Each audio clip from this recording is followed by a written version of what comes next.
Antigua, the 18-year-old sophomore, national record holder for Antigua and Barbuda.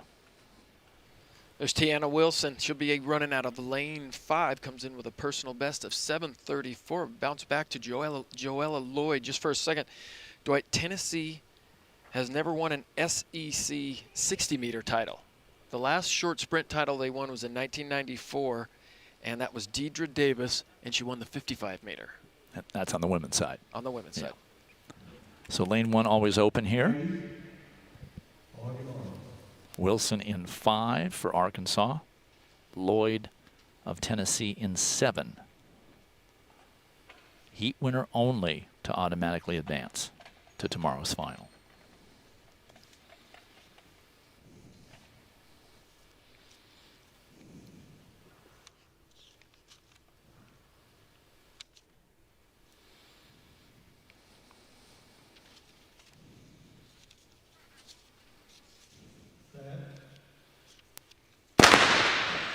Wilson with a good start in the middle of the track. She is leading now. Wilson, it's Tiana Wilson, and then here comes Joella Lloyd, the last half of the race. Well run. Didn't transition well to the up ramp, but seems to be fine. So that was Tiana Wilson's race to lose. And about the 45-meter mark, Lloyd just kicked it into another gear, wins it with 7:23, automatically qualifies to tomorrow's final.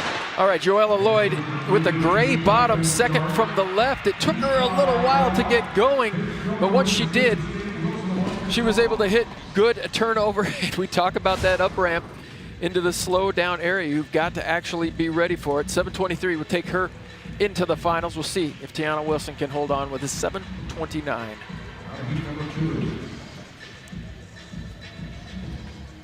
In lane 2, Auburn freshman Naya Kenton Andrews. In lane 3, Georgia sophomore Destiny Jackson. In lane 4, Vanderbilt sophomore Madison Ford. So the official results, Joella Lloyd does win it at 7.23. Tiana Wilson with a very solid 7.29 should qualify through with that time, and she will have to wait for the other 2 heats to see how she stacks up. They're going for an 8-person final. Moving along to heat number 2. And in lane 5, this is Abby Steiner of Kentucky. The junior was the SEC indoor 200-meter champion a year ago. Well, and I think people recognize her just a little bit more as a 200-meter runner, and I think she wants to change people's mind and let people know she can run the short sprint as well. She's an outstanding starter. She really is able to drive and accelerate. She's ranked number 1 in the country in the 200 meters, number 6 in the 60. On the outside in lane 8, Florida sophomore Samira Killebrew, runner-up here at this distance a year ago. So Steiner in the center of the track in 5. Killebrew on the outside will be on the left of your screen in lane 8.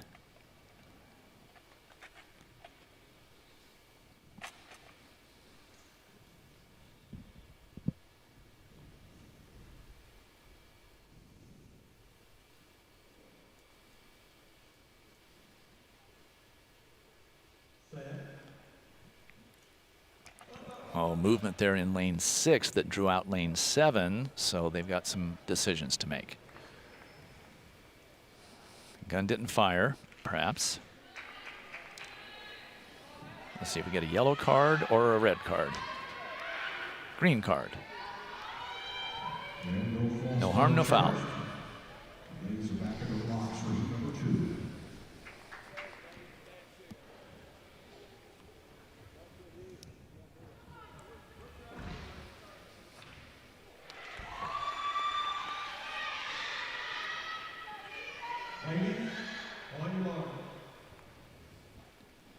This is where an experienced athlete now has to go back through their routine, restart the process all over again.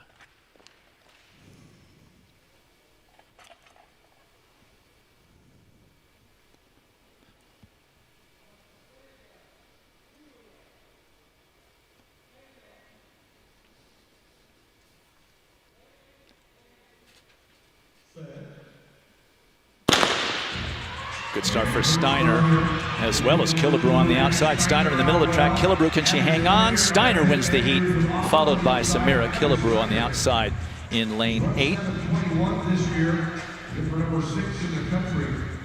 Unofficially 7:23 for Steiner, 7:25 for Killebrew. Not the best reaction I've seen Abby Steiner have, but man, she just gets out of the blocks. It is so powerful. And when I look at her, I see a Lolo Jones type of an athlete. Great force production, great acceleration.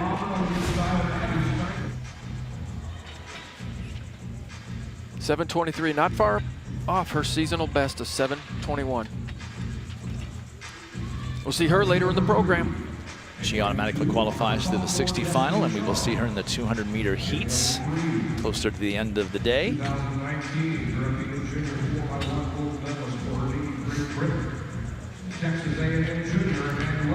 And it's official. Steiner wins it with 7:23. Killebrew 7:25. Simone Mason at 7:39. That might be a bridge too far to make the final.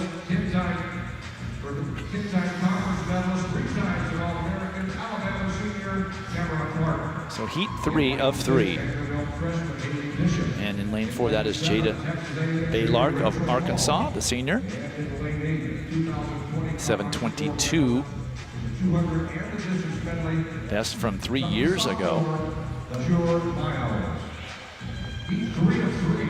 I noticed that she's run 19 races so far in 2021, all in this building.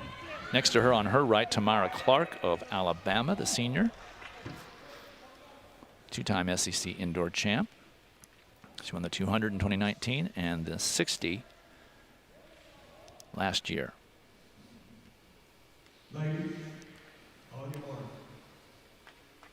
Tamara Clark, 10-time SEC medalist.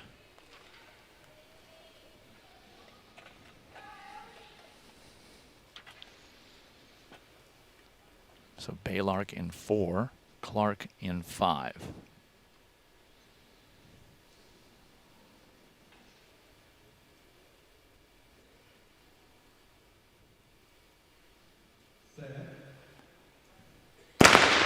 Good start for Clark, not so much for Baylark, but Baylark now in her form.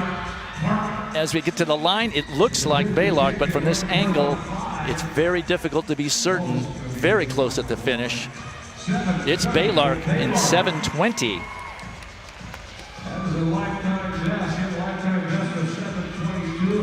That's the fastest time of the day. They give the same time to both of them, which does not surprise me. They're very, very close.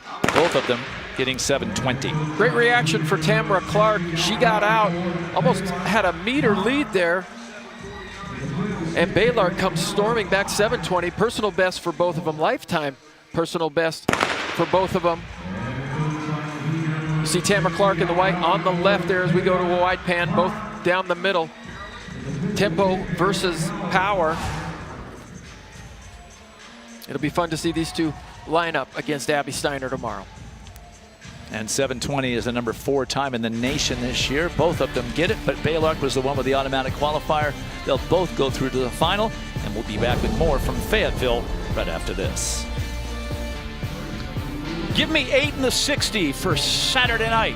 There they are here at the SEC Indoor Championship. A couple more for Arkansas. Jada Baylark with her best showing so far this season. Want to make a quick clarification. Earlier I had speculated that because of some of the COVID-affected people that Pat and Henry had to leave behind for Texas A&M in College Station, that maybe he had backed off some in other events with an eye towards the NCAA. For instance, Cherokee Young and Sierra Richardson, who did not run in the 400. And Pat has reached out to us to tell us that that is not the case. In a text, he said, I am not saving people for the NCAA. We have an issue with the SEC and COVID testing. So our bad. My bad for speculating that perhaps that he was doing. It is nice to know that not everybody in his team is affected. We saw Gittens, and here in the women's 800 guys, the nice thing is we're going to see a Ting Mo, and boy, that'll be a treat. And we are ready for that exact race. The women's 800 next on the track. First of 3 heats. Jasmine Frey still the collegiate record holder, and Nicole